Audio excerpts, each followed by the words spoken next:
Hola de nuevo amigos, estoy grabando en Asturias, el norte de España, en la casa de mis padres, en el lugar en el que crecí, y estoy aquí rodeada de mis perros, que no se les ve pero se les escucha. He salido a ver si los puedo grabar, que los veáis, porque realmente son muy bonitos y merece la pena verlos. Este es Tac.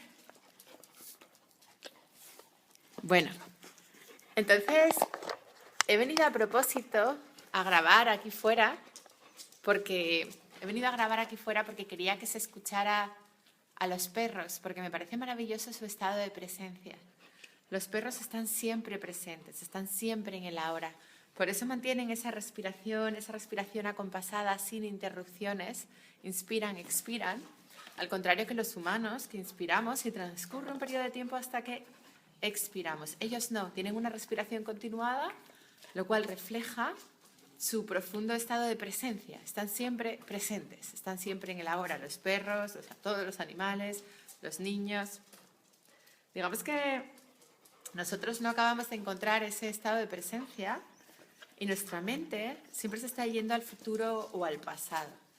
Eso es como una matraca mental que nos tortura, ¿no? Porque estamos pensando en lo que tenemos que hacer, en lo que debería de ser, en lo que deberíamos de hacer en mañana, anticipando miedos de lo que puede pasar, y eso nos genera mucha ansiedad. O estamos viviendo en el pasado, que eso nos genera mucha depresión y frustración, recordando lo que podía haber sido de otra manera, sintiéndonos víctimas y recordando todas aquellas cosas que no salieron como esperábamos, en las que tuvimos mala suerte y en las que fuimos defraudados por la vida, ¿no? Entonces, el exceso de pasado es la depresión, el exceso de futuro es la ansiedad. Cuando conectamos con el estado de presencia, estamos en el ahora, desde ahí podemos sentir paz, que es como lo que sienten los perros, ¿no? Max, ven aquí, ven. Es lo que sienten los perros, esa paz de estar experimentando esto sin juzgarlo como bueno o malo, simplemente experimentándolo, ¿no?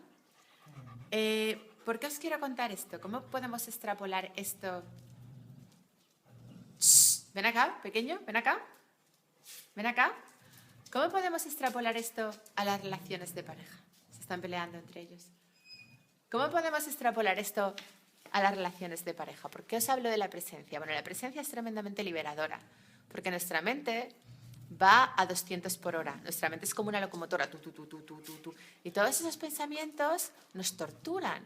A medida que conseguimos ralentizar la mente y disminuir el número de pensamientos, hallamos más paz. De hecho, el objetivo de la meditación no es otro que ese, es el de ralentizar nuestra mente para poder estar más presentes y estar simplemente pensando en lo que estamos experimentando en este momento.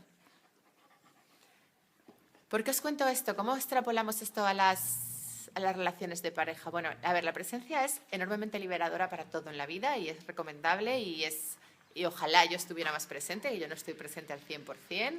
Al 100% están los grandes maestros, pero a medida que voy avanzando en ese proceso del estado de presencia, cada vez siento más paz. Pero ¿cómo podemos extrapolar esto a la relación de pareja, ¿no? Que es de lo que a mí me gusta hablar. Vale.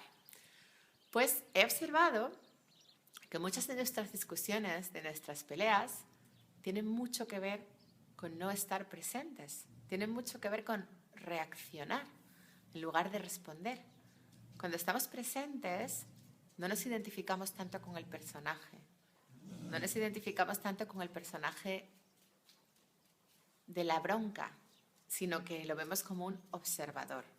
Al verlo como un observador ya no tenemos que contraatacar, ya no tenemos que, digamos que uno desde el ego adquiere un rol y en ese rol tiene razón, y desde ese rol en el que tiene razón ataca al otro, y el otro se identifica con su rol, con su otro personaje, y desde su ego contraataca, y ahí se monta la pelea, ¿no?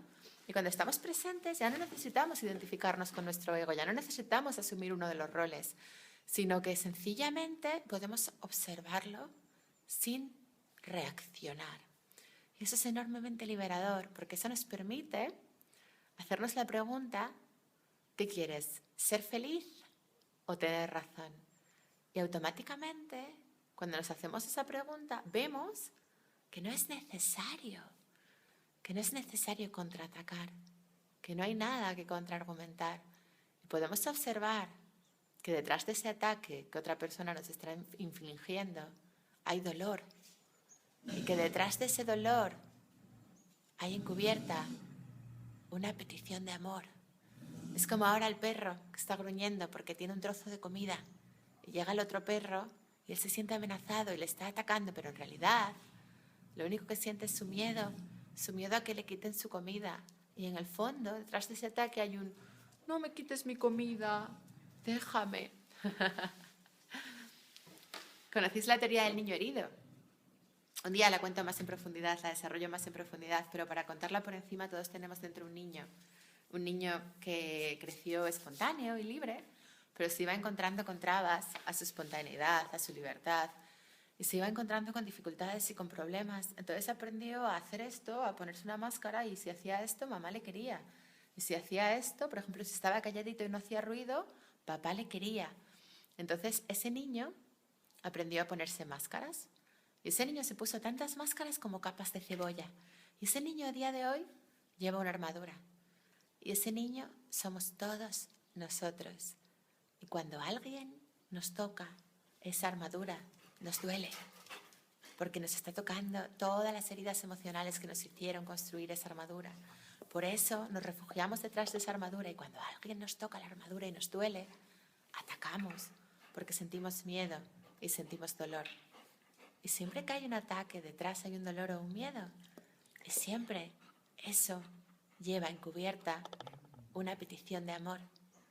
Y si somos capaces de observar desde el estado de presencia y de ver la petición de amor encubierta detrás de cada ataque, si somos capaces de ver al niño herido diciéndonos, acógeme, escúchame, si somos capaces de ver eso, simplemente sintiendo amor hacia el otro desde la presencia sin reaccionar, podemos neutralizar cualquier ataque.